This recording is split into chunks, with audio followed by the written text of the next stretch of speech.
ઓમ ગણેશ હર હર મહાદેવ। આપણે આખો ચંડી પાઠ ન કરી શકીએ તો પછી ચંડી પાઠ આપણે સાંભળવો હોય, એનું ફળ પ્રાપ્ત કરવું હોય કે એનો પાઠ કરવો હોય તો એના માટે શું શું અમુક પ્રામાણિક વિષય છે કે શાસ્ત્રોના પ્રમાણ છે, આજે એની પર હું સત્સંગ કરવાનો છું। કારણ કે મારી હિન્દી ચેનલ ઉપર ઘણા લોકોએ મને પ્રશ્ન પૂછ્યો છે, તમે કોમેન્ટમાં પણ સાંભળી શકો છો, મને વોટ્સઅપના માધ્યમથી પણ પૂછવામાં આવ્યું છે કે અમે દુર્ગા સપ્તશતીનો આખો પાઠ ન કરી શકીએ, અમારે કરવાની ઈચ્છા છે તો અમે શું કરી શકીએ। કારણ કે ઘણા લોકો ડરી ગયેલા છે કે જો કદાચ પાઠ આપણે સીધો કરી દઈશું ને આપણને જ્ઞાન નહીં હોય તો શું થઈ જશે। આજે એ વિષય ઉપર થોડી સ્પષ્ટતા કરી સત્સંગ કરીશું। જો તમને આજનો આ વિષય વિડીયો સત્સંગ પસંદ આવે તો લાઈક કરજો, શેર કરજો અને ચેનલ પર નવા છો તો સબસ્ક્રાઇબ કરજો। તો ચાલો સત્સંગ શરૂ કરીએ। સૌથી પહેલા તો એ છે કે દુર્ગા સપ્તશતી એટલે જેમાં 700 મંત્રોનો સમાવેશ થાય છે। તમે કાઉન્ટ કરશો પહેલા અધ્યાયથી માંડીને 13મા અધ્યાયના અંતિમ એટલે કે છેલ્લા શ્લોક સુધી, મંત્ર સુધી એટલે 700 થાય છે, એટલે દુર્ગા સપ્તશતી કહેવાય છે। હવે દુર્ગા સપ્તશતીના ખાલી 13 અધ્યાય વાંચો એને દુર્ગા સપ્તશતી નથી કહેવાતું, પણ એ 13 અધ્યાયના પૂર્વે જેમ કે શ્રાપિત, કિલિત આ જે બધા મંત્ર છે એને ઉત્કીલન મંત્ર કહેવામાં આવે છે, શાપ મુક્ત મંત્ર કહેવામાં આવે છે, એના પછી કવચ, અર્ગલા, કિલક છે, પછી 11 પ્રકારના ન્યાસ છે જેને એકાદશ ન્યાસ કહેવામાં આવે છે, એના પછી નવાર્ણ મંત્રનો વિનિયોગ છે, ન્યાસ આદિ ઘણી બધી વસ્તુ છે।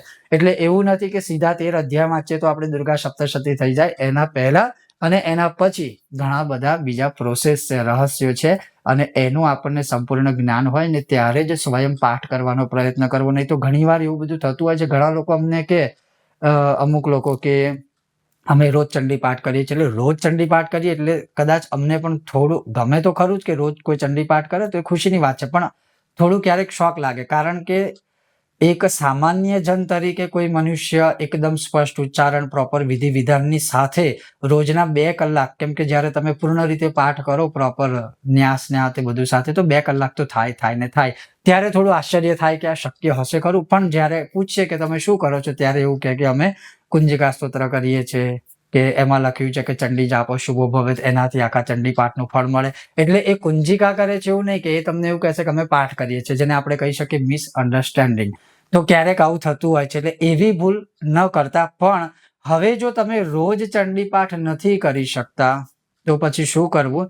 તો જો તમે રોજ ચંડી પાઠ ના કરી શકો તો એક સપ્તશ્લોકી દુર્ગા અથવા તો દુર્ગા સપ્તશ્લોકી, એટલે કે જ્યારે મહાદેવ દાદાએ સ્વયં માતા ભગવતીને પ્રશ્ન પૂછ્યો હતો કે આ કળી કાળની અંદર એવું તો કયું રહસ્ય છે કે જે આ કલૌ ઉપાય એટલે કે કળિયુગમાં એ ઉપાય કરવા માત્રથી બધાનું કલ્યાણ થાય, ત્યારે માતાજીએ મહાદેવજીને કીધું કે હે દેવ તમે શ્રવણ કરો, આ કળી કાળમાં એક એવી ઉત્તમ અપ્યંબા સ્તુતિ એટલે કે અંબા માતાની સ્તુતિ છે, અંબાની સ્તુતિ છે જે તમને હું શ્રવણ કરાવું છું, જેનાથી મનુષ્યની કામનાઓ પૂર્ણ થશે।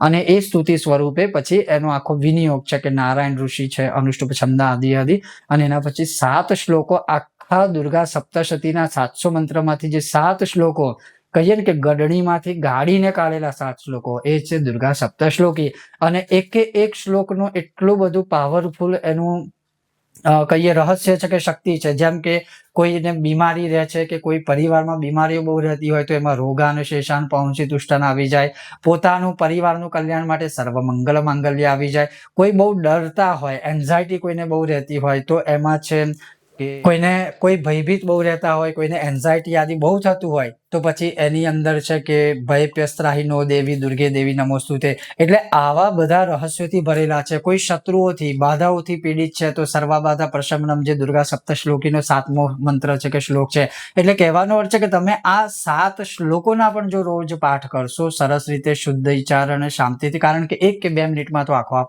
પાઠ પતી જાય છે, તો આ કરવા માત્રથી પણ તમને જરૂરથી આ જે રહસ્ય છે અથવા તો આ જે આખું દુર્ગા સપ્તશતીનું જે ફળ કે છે એ તમને પ્રાપ્ત થઈ શકે છે। તો તમે દુર્ગા સપ્તશ્લોકીનો પાઠ પણ કરી શકો છો।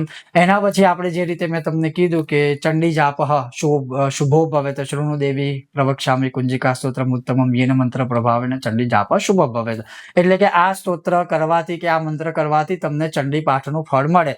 આમાં શબ્દ કયો પ્રયોગ થયો છે કે ચંડી જાપ શુભો ભવેત, અને આપણે વાત કરીએ છીએ ચંડી પાઠ શુભો ભવેત, આમાં લખેલું નથી. એટલે ઘણી વાર એવું હોય છે કે આપણે શોર્ટકટ ઘણું શોધતા હોય છે કે આ 2 કલાક કોણ બેસીને પાઠ કરે, એના કરતા 2 મિનિટમાં કુંજિકા કરીને આખા ચંડી પાઠનું ફળ લઈ લઈએ. પણ એવું હોતું નથી. એ તમને ના આવડે, તમને ચંડી પાઠ આખો ન આવડે તો તમે કુંજિકાનો પાઠ કરો તો એના સમાન પાઠ મળે, એટલું જ ફળ ના મળે. એટલે આપણે વિષ્ણુ સહસ્ત્રના 1000 નામ છોડી અને એક શ્લોક બોલીને નમોસ્ત્વનંતાય સહસ્ત્રમૂર્તય, આ ઉદાહરણ આપું છું, અને પછી આપણે રોજ એક શ્લોક બોલીને એનું ફળ લઈ લે, નહીં. તમને નથી આવડતું, તમારી પાસે સમય અભાવ છે. જો તમે નિત્ય પાઠ કરતા હોય ને ક્યારેક 2 કલાક કે કલાકનો સમય ના મળે તો એક શ્લોકથી પણ તમે એનું ફળ પ્રાપ્ત કરી શકો. એટલે આપણા ઋષિ મુનિઓએ કે આપણા ભગવાને આપણને એક આ વિકલ્પ આપ્યો છે કે તમારા નિત્ય નિયમમાં જો કદાચ ઉપર નીચે કંઈક થાય તો તમે એક શ્લોક માત્ર એનું ફળ પ્રાપ્ત કરી શકો. પણ આપણે તો સીધા જ જમ્પ મારીએ છીએ, આપણે સીધું શોર્ટકટમાં જ ભગવાનને ખુશ કરી દેવા છે. તો એવું ન થઈ શકે. હા, કુંજિકાનો પાઠ કરવો ના કરવો એવું નથી કહેતો, પણ તમે જ્યાં સુધી મૂળ દુર્ગા સપ્તશતીને સમજશો નહીં, શીખશો નહીં, સાંભળશો નહીં, અને પછી ફક્ત એક ફળની લાલચમાં કે લોભમાં ખાલી એક પાઠ કરશો તો એવું ન કરશો. પણ હા, ચંડી પાઠ તમને ના આવડે, તમે ના કરી શકો તો કુંજિકા સ્તોત્રથી પણ તમે એનું ફળ પ્રાપ્ત કરી શકો છો, એના સમાન ફળ પ્રાપ્ત કરી શકો. અને બીજા નંબરમાં જે હું મારા તરફથી કદાચ માર્ગદર્શન આપું કે ઠીક છે કે તમારી પાસે ચંડી પાઠ આખું કરવાનું જ્ઞાન ન હોય, બની શકે છે, તો એક તો તમે એ જ્ઞાનને પ્રાપ્ત કરવાનો પ્રયત્ન કરો. બીજા નંબરમાં કે તમે નવરાત્રીના 9 દિવસમાં રોજ એક પાઠ કરો. જો એવો તમારો યોગ સારો બની રહ્યો છે, તમારા સદભાગ્યમાં કે ભાગ્યમાં છે, તો રોજ તમે તમારા બ્રાહ્મણ દેવતાને, ગોર મહારાજને ઘરે બોલાવો. પ્રોપર વિધિ વિધાનથી જ્યારે એ પાઠ કરે છે ત્યારે એમની બાજુમાં બેસો, એમની સાથે બેસો. ભલે તમને સંસ્કૃતમાં કઈ સમજણ પડે કે ના પડે, પણ પછી એ પાઠ કરતા હોય અને પછી આપણે આપણા કામકાજમાં લાગી ગયા હોય તો પછી એનો કોઈ મિનિંગ જ નથી. શૃણુ એટલે કે તમારે પણ સાંભળવાનું છે. જ્યારે માતા પાર્વતી જો મહાદેવજીને એવું કહે છે કે શૃણુદેવ, અર્થાત મહાદેવજી તમે સાંભળો, તો પછી મહાદેવજીને જો પાર્વતી માતા સંભળાવતા હોય છે, મહાદેવજી શાંતિથી સાંભળતા હોય છે. એટલે કહેવાનું અર્થ છે કે અમુક વખતે ભલે તમને ભાષાનું જ્ઞાન ના હોય, પણ તમે જ્યારે કાને એ સાંભળો ને એનું પણ તમને ફળ પ્રાપ્ત થાય. તો એક વિકલ્પ એ પણ છે કે તમે તમારા ગોર બાપાને ઘરે બોલાવો, અથવા મંદિરમાં તમે ચાહો તો મંદિરમાં પાઠ કરાવો, અને પછી તમે જ્યારે એ પાઠ કરતા હોય ત્યારે આખી પ્રોપર પ્રોસેસ, પદ્ધતિ બધું શાંતિથી સાંભળો. અને પાઠ પૂરો થાય પછી 1-2 પ્રશ્ન એમને કરવાના કે આ શું છે, આનું રહસ્ય શું છે, આનું મહાત્મ્ય શું છે, તો તમે સાર સાંભળી લો, તમને પૂર્ણ ફળ મળશે. પણ એવું પછી ના હોય કે આપણે બ્રહ્મ દેવતા છે ભૂદેવ, એ પાઠ કરતા હોય ને આપણે આપણા કામમાં લાગી જઈએ. કદાચ ક્યારેક આપણે આપણા કામકાજમાં લાગી જઈએ, ભૂદેવ એમના જ્ઞાન અનુસાર કે એમના કોઈ નિયમો અનુસાર પાઠ કરતા હોય, ને પાછા ક્યારેક પાઠ કરાય પછી આપણે જ પાછા થર્ડ પાર્ટીને કમ્પ્લેન કરીએ કે આ બ્રાહ્મણ તો પાઠ કરતા હતા ને આવું કરતા હતા ને વચ્ચે ફોન લેતા હતા ને આમ કરતા હતા, તેમ કરતા હતા, તો કદાચ તમે બેઠેલા હશો તો એ બ્રહ્મદેવ એ કદાચ નહીં કરે. એ શાંતિથી એ પણ પાઠ કરશે, શાંતિથી તમે પણ પાઠ સાંભળશો, અને ક્યાંક ને ક્યાંક નિંદાના ભાવથી પણ તમે બચી જશો.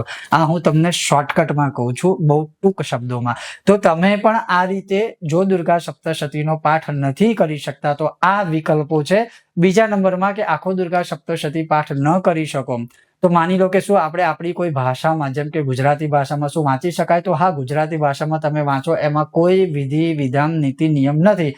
જે રીતે આપણે કથાઓ વાંચતા હોય છે કે સાંભળતા હોઈએ છીએ કે બોલતા હોઈએ છીએ, એ રીતે તમે ગુજરાતીમાં માતાજીને પાઠ સંભળાવશો ને તો પણ ચાલશે. એમાં કોઈ નિયમ લાગુ પડતો નથી, કોઈ પાપ તમને લાગશે નહીં. તમારે સંસ્કૃતમાં કદાચ આખો પાઠ ન ફાવે તો આજે તમે 4થો અધ્યાય છે શક્રાદય સુરગણા, અર્થાત શક્રાદય સ્તુતિ, એનો પાઠ કરો. 12મા અધ્યાયનો પાઠ કરો. 12મા અધ્યાયનો પાઠ સૌથી શક્તિશાળી, સૌથી સુંદર છે. માતાજી પોતે પ્રસન્ન થઈને આખું રહસ્ય એમાં શ્રવણ કરાવે છે, તો તમે એ પણ કરી શકો છો. તો કહેવાનો ખાલી અર્થ એટલો છે કે કદાચ તમે ચંડીપાઠ આખો ન કરી શકો તો આટલું કરવા માત્રથી પણ તમને ચંડીપાઠ સમાન ફળ પ્રાપ્ત થઈ શકે છે. ઓમ ગણેશ, હર હર મહાદેવ.